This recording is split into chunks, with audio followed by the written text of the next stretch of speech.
A repeat of a situation such as the one on the runway in February last year is to be avoided. Rifts like the one it created should be prevented.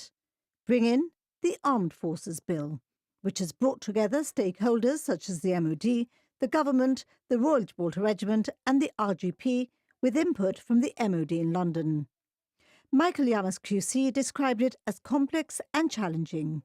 It includes sensitive matters such as who exercises jurisdiction. We've been working on that legislation for a while.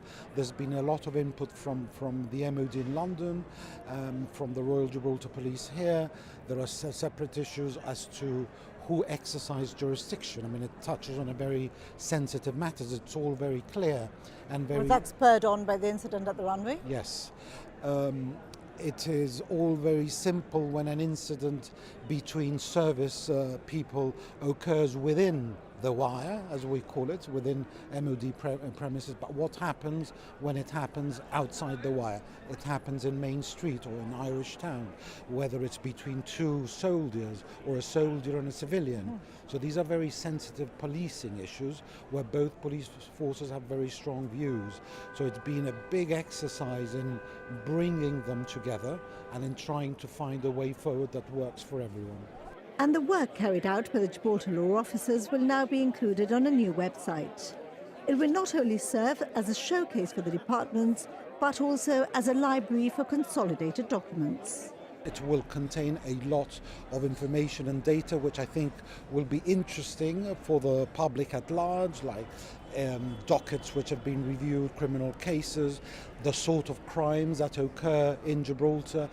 We've got data going back 2 or 3 years so we can see the evolution or not of certain crimes and certain offences. So all of that will be contained in that section.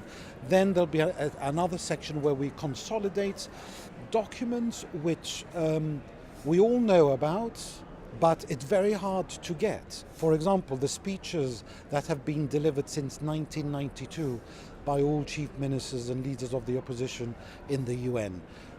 They appear on the year in which they're given, and then I sometimes find it difficult when I have to do some research for my work to find speeches that were given in the past. So now, on one page, everyone will have all the speeches ever given by Gibraltar's representatives before the UN. And look, I think it's a useful resource and it's a useful thing to have. And then there'll be a section which grants access to all the Gibraltar laws, to Gibraltar case law.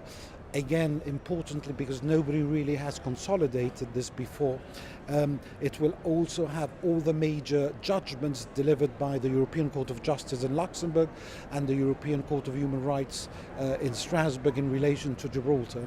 So that will be very easily available there as well. And we're also including all the major public documents and public speeches on Brexit in Gibraltar, which again is another useful resource to make available to whoever wants to use it. The website is expected to go live this week.